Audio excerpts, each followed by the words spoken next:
एक छोटी सी कहानी से शुरुआत करना चाहूँगा। एंशियंट ग्रीस में या फिर एंशियंट साइप्रस में टू बी प्रिसाइज एक आर्टिस्ट था। इस आर्टिस्ट का नाम था पिग्मेलियन। पिग्मेलियन जो है ये मूर्तियाँ बनाता था। उसने बहुत ही खूबसूरत मूर्तियाँ भी बनाई थी। और पिग्मेलियन जो है वो उस समय जो लड़कियां थी, जो महिलाएं थी, उनके व्यवहार से इतना खुश नहीं था। इसलिए उसने ये तय किया कि वो ऐसी वैसी किसी भी लड़की के साथ शादी नहीं करेगा। उसने अपने आप को आर्ट में व्यस्त रख लिया। अपनी जो मूर्तियाँ बनाता था तो उसमें वो व्यस्त रख लिया। और वो इतना फेमस भी था कि बहुत सारी लड़कियां जो हैं उसको देखने के लिए भी आती थी, लेकिन हमेशा वो अपने काम में ही बिजी रहता था। उसने ये सोचा कि समय बर्बाद करने से तो अच्छा यही होगा कि वो अपने आर्ट पर, अपने काम पर ध्यान दे। और उसने अभी तक की सबसे खूबसूरत एक महिला की मूर्ति बनाने की शुरुआत की। उसका एक सपना था कि वो सबसे खूबसूरत, अपनी जो भी कैपेसिटी है उसका बेस्ट देकर वो एक बहुत ही खूबसूरत महिला की मूर्ति बनाएगा। और उसने ऐसा किया भी। ये नई मूर्ति इतनी खूबसूरत थी, इतनी खूबसूरत थी कि पिग्मेलियन को इस मूर्ति से ही प्यार हो गया। और फिर वो प्रार्थना करने लगा। उस टाइम पर वहाँ के लोग जो हैं वो देवी देवताओं की पूजा करते थे। तो एफ्रोडाइट नाम की जो गॉडेस हैं, जो देवी हैं, एक त्योहार था और लोग जो हैं वो एफ्रोडाइट की पूजा कर रहे थे। उसी दिन पिग्मेलियन ने पूरे अपने हृदय से, अपनी आत्मा से, अपनी श्रद्धा से, अपने विश्वास से देवी एफ्रोडाइट की पूजा की, प्रार्थना की और कहा कि हे देवी, मैं इस जो मूर्ति है उससे बहुत प्यार करता हूँ। और अगर आप मेरी प्रार्थना स्वीकारें, अगर आप मेरी बातें सुन रही हैं, तो इस मूर्ति में जान डाल दीजिए।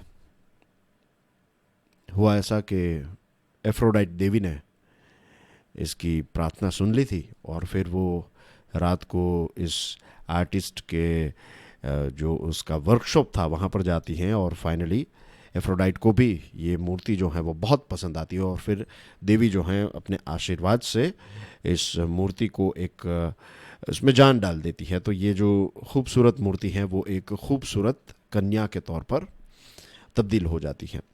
फिर एफ्रोडाइट जो है वो चली जाती हैं और फिर पिग्मेलियन जो है वो वापस जब अपने वर्कशॉप पर पहुंचता है तो देखता है कि देवी ने उसकी प्रार्थना सुन ली थी और जो मूर्ति उसने बनाई थी उसमें जान आ चुकी है। और फिर उसके बाद पिग्मेलियन जो है वो उस मूर्ति से शादी कर लेता है, गालाटी से शादी कर लेता है।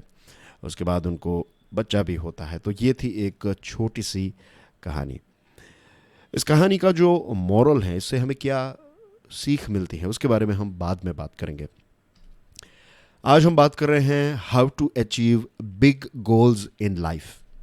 दोस्तों, मैंने आपको वादा किया था कि मैं एक नई सीरीज की शुरुआत करूंगा और इस सीरीज में हम चीज़ों को डिटेल में देखेंगे। देखिए, इस सीरीज की थीम जो होगी, यहाँ पर मैं हड़बड़ी में बहुत सारी चीज़ें, बहुत सारे फटाफट फैक्ट्स आपको देने की कोशिश नहीं करूँगा।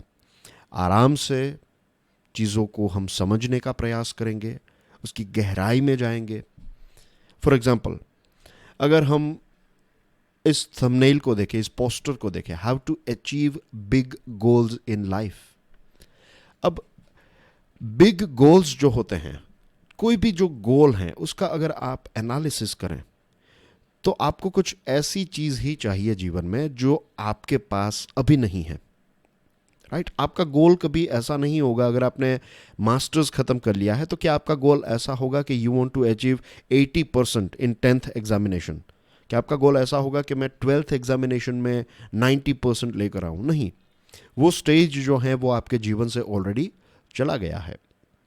आपके जो भी परसेंटेज हो, अब वो आपका इतिहास हो चुका है। अब आप आगे देखेंगे कि अगर मैं बैचलर्स कर रहा हूं या कर रही हूं तो मैं मास्टर्स में क्या अचीव कर पाऊंगा या कर पाऊंगी, या फिर ये जो बैचलर्स जो हैं तो उसमें ओवरऑल जो आपकी डिग्री जो भी है तो उसमें आप ज़्यादा मार्क्स अचीव करना चाहेंगे या फिर आप ज़्यादा चीज़ों को समझना चाहेंगे। कॉम्पिटिटिव एग्जामिनेशन की तैयारी आप में से ज़्यादातर लोग कर रहे हैं, तो अलग अलग कॉम्पिटिटिव एग्जामिनेशन की तैयारी आप करते होंगे, तो उसमें भी आपको सफलता चाहिए, आपको कोई ऑफिसर बनना है, कोई पर्टिकुलर सर्विस ज्वाइन करनी है, तो ये सारे गोल्स जो हैं वो हमेशा फ्यूचर के होते हैं, राइट। ये एक बेसिक अंडरस्टैंडिंग है। अब गोल्स को अचीव करने के लिए, now this is the most important word here, goal को अचीव करने के लिए सबसे इंपॉर्टेंट चीज़ क्या है पता है? सबसे इंपॉर्टेंट चीज़ है कि पहले तो राइट गोल्स को सेट करना। This is the most important thing कि आप पहले गोल को तो सेट करें, और जो गोल आपने सेट किया है क्या वो गोल आपके लिए बराबर है या नहीं। This is the first question. You will find कि बहुत सारे लोग जो हैं वो अपने गोल्स इसलिए नहीं अचीव कर पाते क्योंकि उन्होंने अपने गोल्स को सेट ही नहीं किया, या फिर कह सकते हैं कि राइट गोल को सेट ही नहीं किया है। तो this is going to be our first lecture. जो नई सीरीज है उसकी शुरुआत आज से कर रहे हैं। आगे बढ़े उससे पहले you can check out my motivational podcast curiously forever, ये सभी बड़े पॉडकास्ट प्लेटफॉर्म्स पर अवेलेबल है। तो गोल्स सेट करने के लिए आपको जो चीज़ चाहिए दैट इज योर बिलीफ, यानी कि क्या आपको अपनी एबिलिटीज़ पर यकीन है, आपकी जो क्षमता है क्या उस पर आपका भरोसा है। क्योंकि आपकी जो बिलीफ होती है वो सारी चीज़ों को अफेक्ट करती हैं। आप सोचिए इसके बारे में, आपकी जो बिलीफ है, आप अच्छे इंसान हैं, बुरे इंसान हैं, आप खुद अपने बारे में आपकी क्या बिलीफ है, that is the most important thing. जैसा आप सोचते हैं, आप नेगेटिव सोचते हैं, पॉजिटिव सोचते हैं, वो भी आपकी बिलीफ तय करती हैं।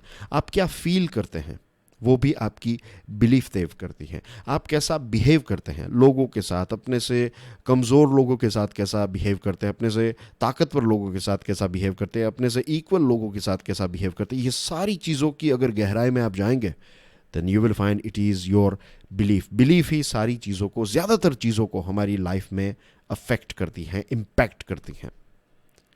और जब आपको अपनी जो एबिलिटीज़ हैं उस पर यकीन होता है, if you have full faith in your ability, वो चीज़ बन जाती है आपकी self efficacy. And this is the most important thing in this lecture, self efficacy.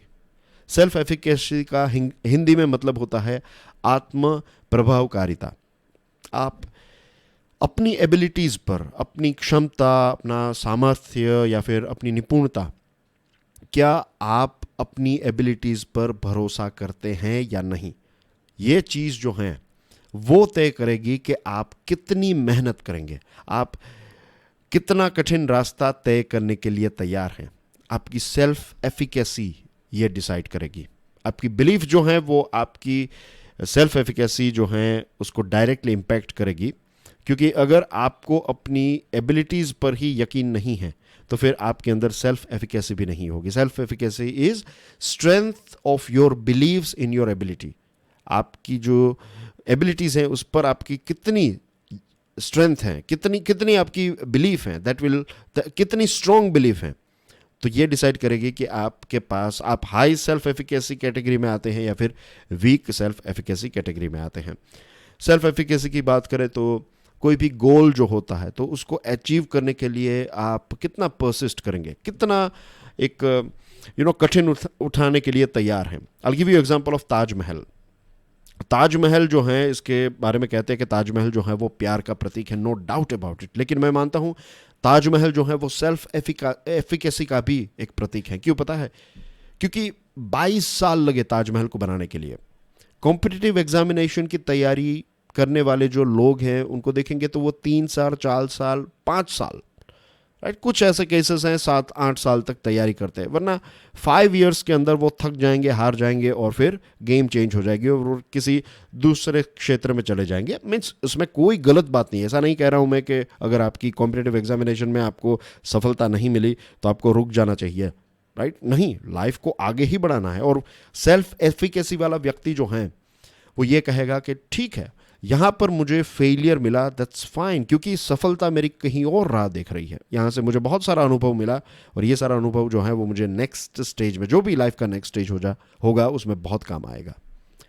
This is an example of self efficacy के रुकते नहीं हैं, तो परसिस्ट करेंगे या फिर बीच में ही गिव अप कर देंगे। बहुत सारे लोग ऐसे हैं, मीन्स तैयारी की शुरुआत करते हैं और फिर कुछ समय के बाद उनको रियलाइज हो जाता है कि बस ये नाटक जो है वो अब नहीं हो सकता। How long you will handle uncomfortable changes to bring long term results. देखिए, हार्डवर्क का कोई दूसरा शॉर्टकट है ही नहीं और सक्सेस के लिए हार्डवर्क चाहिए ही चाहिए। ये बात आप जितना जल्दी समझ जाए उतना आप सभी के लिए, हम सभी के लिए ये इम्पोर्टेंट है। और अनकंफर्टेबल चेंजेस जो हैं वो गोल्स अचीव करने के लिए आते ही आते हैं, क्योंकि अगेन 10th वाला एग्जाम्पल देखिए, 12th वाला एग्जाम्पल देखिए। जब आपको ऑलरेडी 10th और 12th आपने क्लियर कर लिया है, उनके रिजल्ट्स आ चुके हैं, आप पास हो गए हैं, आप आगे बढ़े, तो अब वो चीज़ें जो हैं वो उसमें मीन्स आपने अचीव कर ली हैं। अब जो चीज़ें आप अचीव करना चाहते हैं तो वो आपके कंफर्ट जोन या फिर अभी तक का जो भी आपका एक्सपीरियंस है उसके सर्कल के बाहर हैं। तो इस सर्कल के बाहर जब भी आप निकलेंगे तो आपको क्या मिलेगा? आपको नई नई चीज़ें मिलेगी, आपको बदलाव मिलेगा, और बदलाव जो है वो कंफर्टेबल नहीं होगा। तो कब तक आप इस अनकंफर्टेबल बदलाव को झेल पाएंगे, ये आपकी सेल्फ एफिकेसी तय करेगी। What goals you will set for yourself, बहुत ही इंपॉर्टेंट लाइन है, pay attention here. What goals you will set for yourself। मैंने बहुत सारे ऐसे स्टूडेंट्स को देखे हैं, ऐसे लोगों को भी मिला हूं कि जिनके साथ अगर थोड़ी देर बातचीत करें तो पता चलता है कि ये लड़का या फिर लड़की जो हैं ये तो यूपीएससी भी क्लियर कर सकते हैं और इंडियन पुलिस सर्विस के लिए परफेक्ट कैंडिडेट हैं ये, लेकिन क्वालिटीज़ हैं उनके अंदर, एबिलिटीज़ हैं, लेकिन उनको अगर आप पूछे कि आप किस एग्जामिनेशन की तैयारी कर रहे हैं तो दे विल टेल यू कि हम कांस्टेबल की तैयारी कर रहे हैं। क्यों? क्योंकि उनको यकीन ही नहीं है कि वो आईपीएस ऑफिसर हो सकते हैं। तो हम हमारे जीवन के लिए किस प्रकार के गोल्स सेट करते हैं वो भी हमारी सेल्फ एफिकेसी तय करती है। और सेल्फ एफिकेसी की अच्छी बात यह है कि ये टास्क ड्रिवन है। कुछ क्षेत्रों में आपकी सेल्फ एफिकेसी बहुत अच्छी हो सकती है। फॉर एग्जांपल, कुछ लोग ऐसे होते हैं जो वीडियो गेम्स खेलने में बहुत अच्छे होते हैं। आप उनको कोई भी गेम दो तो बहुत ही कम समय में उस गेम को वो सीख जाएंगे, क्विकली वो अडॉप्ट हो जाएंगे और क्विकली मीन्स मास्टर की तरह खेलने लगेंगे। ड्राइविंग में ऐसा होता है, कुकिंग में ऐसा होता है, बहुत सारे क्षेत्रों में ऐसा होता है। तो अगर आप किसी एक क्षेत्र में आपकी सेल्फ एफिकेसी है और दूसरे क्षेत्र में अगर आपकी लो सेल्फ एफिकेसी है, तो एक हाई सेल्फ एफिकेसी जो है वो आपके लो सेल्फ एफिकेसी वाले क्षेत्र को भी पॉजिटिवली प्रभावित करती है। ये सबसे अच्छी बात है सेल्फ एफिकेसी की। मीन्स अगर हम ऑब्जर्व करें तो कुछ ना कुछ ऐसी चीज़ होती है जिसमें हम अच्छे होते हैं, उसमें आपका एक अलग ही कॉन्फिडेंस होता है। तो वो एक चीज़ जो है, एक चीज़ में जो आपका कॉन्फिडेंस है, आपकी सेल्फ एफिकेसी है, वो एक पॉजिटिव चीज़ जो है वो आपके अंदर एक रिपल इफेक्ट क्रिएट करती है, मल्टीप्लायर इफेक्ट के तौर पर काम करती है। कि क्योंकि लेट्स से कि मैं सुबह जल्दी उठ जाता हूँ, मैं जब चाहूँ तब उठ जाता हूँ, लेट्स से मैं हर रोज़ 5 बजे उठ जाता हूँ। एक एग्जांपल दे रहा हूँ कि अगर मैं हर रोज़ 5 बजे उठ जाता हूँ, और ज़्यादातर लोगों का प्रॉब्लम यह होता है कि वो जल्दी उठ नहीं पाते, तो मैं अगर ये कर सकता हूँ तो मैं बहुत सारी चीज़ें कर सकता हूँ। तो फिर मैं रनिंग के लिए भी जाऊँगा, मैं एक्सरसाइज करूँगा, राइट, मैं मेडिटेशन करूँगा या फिर पूजा प्रार्थना करूँगा जिससे मुझे अंदर से अच्छा फील हो। फिर अंदर से अच्छा फील होने लगेगा तो फिर वो आप अपना दिन जो है, दिन की शुरुआत जो है वो ही अच्छी हो जाएगी, तो बाकी का दिन जो है वो भी आपका होपफुली अच्छा जाएगा। तो this is just one example. You will feel more confident जब आपकी सेल्फ एफिकेसी अगर आपके अंदर होती है, या फिर जब आप एक चीज़ जो एक क्षेत्र में सेल्फ एफिकेसी है तो वो दूसरे क्षेत्रों में भी आपको मदद करती है और धीरे धीरे आपका कॉन्फिडेंस जो है वो बढ़ता है। और एक और चीज़ यहाँ पर ऐड करना चाहता हूँ, कुछ लोग जो हैं वो नेचुरली सेल्फ एफिकेसी वाले होते हैं, बचपन से ही ऐसे होते हैं। उसके पीछे बहुत सारे रीजंस हो सकते हैं। उनके पेरेंट्स ने उनको किस प्रकार से ट्रीट किया है, उनके टीचर्स ने उनको किस प्रकार से ट्रीट किया है जब वो छोटे थे, बच्चे थे। तो कई बार किसी ने बता दिया कि ये चीज़ तेरे बस की बात नहीं है, तुझसे नहीं होगा, हमारे परिवार में तो कोई ऐसा है ही नहीं जिसने ये किया हो, हमारे परिवार में किसी ने गवर्नमेंट जॉब मिली नहीं है और तू यूपीएससी की बात कर रहा है या कर रही है। तो ऐसे डायलॉग्स भी सुनने को मिलते हैं।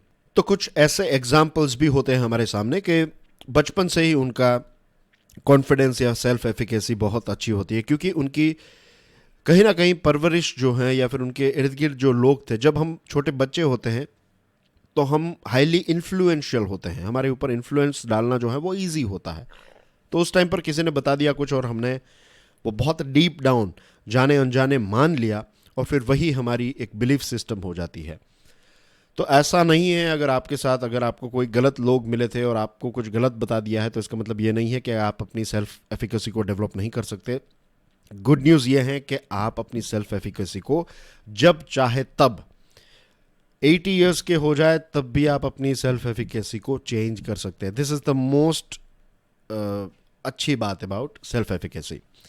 फिर कुछ एग्जांपल्स देखते हैं। स्ट्रॉन्ग सेल्फ एफिकेसी वाले लोग जो होते हैं वो चैलेंजेस को पॉजिटिव तरीके से देखते हैं। वो ये देखते हैं कि चैलेंजेस कितने भी आ जाए मैं उनको ओवरकम कर सकता हूँ, मैं चैलेंजेस को हरा सकता हूँ। ये उनकी एक बिलीफ होती है।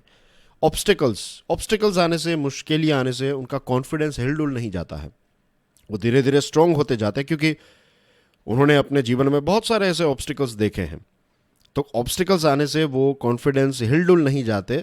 आप खुद देखिएगा, आपके ग्रुप सर्कल में, आपके फ्रेंड्स में कुछ फ्रेंड्स ऐसे होंगे जिनकी लेट्स से फाइनेंशियल सिचुएशन पहले से इतनी अच्छी नहीं है, तो छोटी छोटी चीज़ों में वो डिस्टर्ब नहीं होंगे। क्यों पता है? क्योंकि बचपन से ही उन्होंने बहुत सारे कॉम्प्रोमाइज़ेस किए हैं।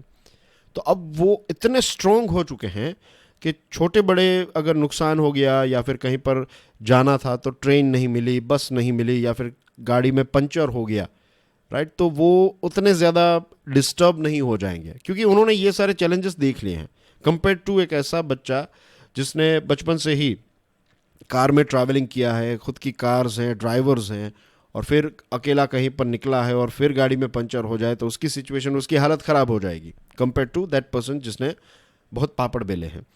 तो this is just one example कि उसका कॉन्फिडेंस हिलेगा नहीं। फिर कंट्रोल आउटकम, मीन्स आउटकम के ऊपर उसका ये मानना होगा कि एक स्ट्रॉन्ग सेल्फ एफिकेसी वाला व्यक्ति जो है वो ये मानता है कि जो रिजल्ट है, जो आउटकम है, वो मेरे कंट्रोल में है। वो ऐसे ही सारी चीज़ों को लक पर नहीं छोड़ देगा। लक जैसी कुछ चीज़ तो होती है, लेकिन मुझे लगता है लक तब काम करता है जब आप मेहनत करते हैं, राइट। अगर आप मेहनत नहीं करते और बैठे रहते हैं और ये सोचते हैं कि मेरे भाग्य में जो होगा वो मुझे मिलेगा, तो कर्म से भाग्य बनता है, राइट, बैठे रहने से नहीं बनता है। तो स्ट्रॉन्ग एफिकेसी वाला व्यक्ति जो है वो आउटकम को अपने कंट्रोल में रखने की कोशिश करेगा, यानी कि रिजल्ट्स जो हैं उसके बारे में उसकी रिस्पॉन्सिबिलिटी, मीन्स बिलीफ ये होगी कि ये मेरी रिस्पॉन्सिबिलिटी है और मैं अगर कार्य करूंगा तो मुझे सफलता मिलेगी। फिर जो टास्क उसने अपने हाथ में लिया, जो भी काम लिया है, चाहे छोटा हो बड़ा हो काम, राइट, वो अपने पूरे एफर्ट्स उसमें लगाएगा। क्योंकि एक ऐसा व्यक्ति जिसको अपनी एबिलिटी पर भरोसा है, उसको अगर मुझे पता है कि मैं ये चीज़ अचीव कर सकता हूँ, कहीं ना कहीं विश्वास है, बिलीफ है, तो मैं अपनी जी जान लगा दूंगा उस चीज़ को अचीव करने के लिए। लेकिन अगर पहले से ही मैं ऐसा मानता हूँ कि ये चीज़ मेरे से हो ही नहीं पाएगी तो फिर मैं उसको करूँगा ही नहीं।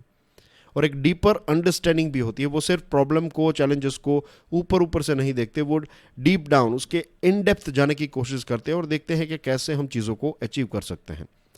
तो ये कुछ 5 ऐसी क्वालिटीज़ हैं ऐसे लोगों की जिनके अंदर सेल्फ एफिकेसी स्ट्रॉन्ग होती है। वीक सेल्फ एफिकेसी के फिर ये सारी चीज़ें ऑपोजिट हो जाती हैं, जैसे कि चैलेंजेस को अवॉइड करना, डिफ़िकल्ट गोल्स ही सेट नहीं करते, क्योंकि डिफ़िकल्टी जब भी शब्द आता है या फिर अपने कंफर्ट जोन के बाहर की बात आती है तो वो फिर ये मान लेते हैं कि ऐसा तो मुझसे होगा ही नहीं। और जब मैं ये मान लेता हूँ कि ऐसा मुझसे होगा ही नहीं तो फिर मैं गोल ही सेट नहीं करूंगा तो फिर मैं अचीव कैसे कर पाऊंगा। रिमेंबर दैट पोस्टर जो मैंने आपको दिखाया, तो उसमें अचीव शब्द जो है उसका यहाँ पर परफेक्टली एक ये बात बैठती है कि मैं डिफ़िकल्ट गोल सेट ही नहीं करूंगा तो फिर मैं कुछ अचीव कैसे कर पाऊंगा। जो भी अचीव करूंगा वो थोड़ा थोड़ा ही होगा और जल्दी कॉन्फिडेंस को लूज़ कर जाते हैं, सरफेस लेवल की ही सोचते हैं और एक्शंस और डिसीजंस जो हैं उसके बारे में ये मानते हैं इससे कुछ फ़र्क नहीं पड़ता है, सारी चीज़ें जो हैं वो भाग्य और लक से ही चलती हैं। तो ये कुछ एग्जांपल्स हैं लो सेल्फ एफिकेसी के। अब coming back to the story, जो स्टोरी मैंने आपको स्टार्टिंग में बताई, उस स्टोरी का मोरल क्या है?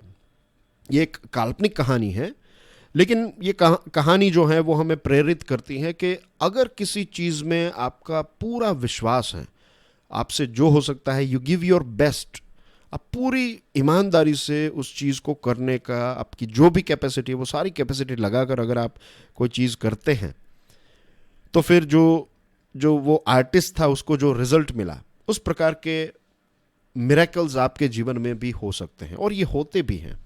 आप बहुत सारे लोगों को देखेंगे, आई एम नॉट सेइंग कि आप मिरेकल्स पर, अगेन यहाँ पर कॉन्ट्राडिक्शन कोई नहीं है, लक के ऊपर मैं नहीं कह रहा हूँ, मैं क्या कर रहा हूँ, लक पर बैठना, लक के ऊपर ऐसे भरोसा रख कर बैठना का मतलब क्या है कि आप कुछ नहीं कर रहे और मान रहे हैं कि लक काम आएगा, नहीं, ऐसा नहीं है। आपने पूरा दे दिया है, उसके बाद जो आपके हाथ में था वो सारा कर लिया। अब चीज़ें जो आपके कंट्रोल में नहीं है उसको या तो आप अपने ईश्वर पर, अल्लाह पर छोड़ दीजिए, या तो आप लक पर छोड़ दीजिए, जो भी नाम देना चाहे, कुदरत पर छोड़ दीजिए। जो मिलेगा वो मिलेगा, नहीं मिलेगा नहीं मिलेगा। आपने तो अपना बेस्ट दिया और जब आप अपना बेस्ट देते हैं तो सबसे बड़ा रिजल्ट जो आपको मिलता है दैट इज सेल्फ सेटिस्फैक्शन। आपकी सेल्फ एफिकेसी भी बढ़ेगी, आपका सेल्फ कॉन्फिडेंस भी बढ़ेगा, आपकी बिलीफ भी इंप्रूव हो जाएगी क्योंकि आपने अपने पोटेंशियल को अनलॉक किया है। So this is the moral of the story. I hope ये क्रिस्टल क्लियर है। और लो सेल्फ एफिकेसी जो हैं तो लो चांसेस ऑफ सक्सेस हैं क्योंकि आपके गोल्स भी उतने बड़े नहीं हो। If you don't believe in your abilities you don't set high goals and hence you don't achieve big in life. Why invest in something that I cannot achieve, right? एक व्यक्ति जिसको लेट्स से 15,000 रुपए की job मिल गई, अब वो उसी में खुश हैं, उसको कभी मीन्स वो सोचता ही नहीं है कि 15,000 से भी बड़ी जॉब जो है मैं अचीव कर सकता हूँ, 20,000 वाली, 25,000, 50,000, 5 लाख, 10 लाख, 50 लाख, वो कभी ऐसा सोचता ही नहीं है। क्यों? क्योंकि वो अपनी बस इस 15,000 वाली जॉब में संतुष्ट है, उसके बाहर बस और कुछ नहीं चाहिए। सेम थिंग गोज विथ एक ऐसा व्यक्ति है जिसकी लेट्स से एक दुकान है, एक बेकरी है या फिर एक कोई दूसरी ऐसा स्टोर है, तो बस एक स्टोर चल रहा है, बस ये चलने दो, आगे मत बढ़ो, बस यहाँ पर ही रहो। और उसी के कंपैरिजन में हम देखते हैं कि कुछ लोग ऐसे होते हैं जो अपनी अलग अलग ब्रांचेस खोलते हैं, फ्रेंचाइज और डीलरशिप देते हैं किसी को। तो डिफरेंस क्या है? इसकी बेकरी भी बेस्ट थी और दूसरी बेकरी जो है उसकी आज अलग अलग शहरों में ब्रांचेस हैं। The reason is self efficacy का डिफरेंस है, बस और कुछ नहीं है। और जिसके अंदर ज़्यादा सेल्फ एफिकेसी होती है वो जापान की एक सिस्टम है जिसको कहते हैं काइजन। काइजन यानी कि हर रोज़ कोशिश करना कि आप थोड़ा थोड़ा अपने आप को इम्प्रूव करें, राइट? थोड़ा थोड़ा, ऐसा नहीं कि आज मैं यहाँ पर हूँ तो दूसरे दिन मैं 100% आगे बढ़ने की, नहीं, दूसरे दिन अगर मैं 0.001% भी इम्प्रूव हो रहा हूँ तो आई एम इम्प्रूविंग। ऐसी छोटी छोटी जो जीत होती हैं वही एक दिन बड़ी जीत बन जाती है। ऐसी चीज़ों पर विश्वास करना और काम करते रहना, तो that is basically kaizen system. Kaizen में ऐसा है कि वो हर रोज़ अपने आप को, एक ऑर्गेनाइजेशन भी कोशिश करती है कि कैसे हम बेस्ट बनते जाए वगैरह वगैरह। तो सेल्फ एफिकेसी जो है वो आपकी वेल्थ, हेल्थ, फैमिली, सोसाइटी या फिर दुनिया को आप किस नज़रिए से देखते हैं, ये सारी चीज़ें तय करती हैं, डिसाइड करती हैं। और बहुत सारे लोगों के अंदर आपको ये देखने को मिलेगा कि वो अपने गोल्स को अचीव नहीं कर पाते। It is not because of self discipline. वो ये कहते हैं कि मेरे अंदर डिसिप्लिन नहीं है, इसकी वजह से मैं गोल्स को अचीव नहीं कर पाता। नहीं, आपके अंदर डिसिप्लिन भी तब आएगी जब आपकी पहले तो बिलीफ सिस्टम, आपकी बिलीफ देखिए, आपकी बिलीफ ये है कि मेरे अंदर सेल्फ डिसिप्लिन नहीं है। सबसे पहले आपकी बिलीफ ही ऐसी है कि आप नेगेटिव बिलीफ से स्टार्ट किया है तो फिर आपकी सेल्फ डिसिप्लिन हो ही नहीं सकती। अगर आप सेल्फ एफिकेसी को इम्प्रूव करें तो आपकी बिलीफ इम्प्रूव होगी, आपकी सेल्फ डिसिप्लिन इम्प्रूव होगी, सारी चीज़ें जो हैं वो इम्प्रूव होगी। And this is I call the seed of achieving big goals. Big goals को सेट करने के लिए भी जो चीज़ चाहिए दैट इज़ सेल्फ एफिकेसी। तो आई होप डियर फ्रेंड्स आज की इस डिस्कशन से आपको बहुत सारी चीज़ें जानने को मिली होगी। जैसे मैंने बताया कि अपने आप में ये एक अलग सीरीज़ रहेगी। I will be very raw raw का मतलब ये है कि I am not being scripted here, मैं कोई स्क्रिप्ट नहीं पढ़ रहा हूँ आपके लिए, राइट। बहुत सारी चीज़ों का एनालिसिस, बहुत सारी चीज़ों की स्टडीज़ के बाद और लाइफ के एक्सपीरियंसेस भी यहाँ पर आपके साथ शेयर कर रहा हूँ। और लाइफ के एक्सपीरियंसेस, भले ही मैं I am also young, right, अभी मुझे भी होपफुली ज़िंदगी बहुत देखनी है, लेकिन अपने एक्सपीरियंसेस के साथ साथ अगर आपको और ज़्यादा बड़ा बनना है तो ऑब्जर्वेशन का इस्तेमाल कर सकते हैं हम, राइट। किसी बिल्डिंग के ऊपर से गिरेंगे तो पैर टूट ही जाएंगे, तो उसके लिए अनुभव लेने की ज़रूरत नहीं है, उसके लिए ऑब्जर्वेशन की ज़रूरत ही इनाफ है कि पता चल जाए कि यहाँ से कूदना जो है वो सही नहीं रहेगा। तो दैट इज़ कॉल्ड ऑब्जर्वेशन। तो दूसरे लोगों के जीवन के अनुभव, किताबें, पर्सनल एक्सपीरियंसेस, तो ये सारी चीज़ें जो भी मैं जानता हूँ, जो भी मेरे लिए, मुझे जो भी चीज़ पता है, वो सारी चीज़ें ऑफ कोर्स साइंटिफिक तरीके से और साइंटिफिक एग्जाम्पल्स और साइंटिफिक टिप्स के साथ हम आगे बढ़ेंगे। You know, it's not like कि सिर्फ मोटिवेशन और हवा में बातें नहीं होगी, ऐसी चीज़ें जो जेन्युइनली काम करें वो सारी चीज़ें आपके साथ तो शेयर करूँगा, ठीक है। तो ये था आज का हमारा पहला लेक्चर। नेक्स्ट लेक्चर होपफुली जल्दी आपके लिए लेकर आऊँगा। Thank you very much, God bless you all, जय हिंद।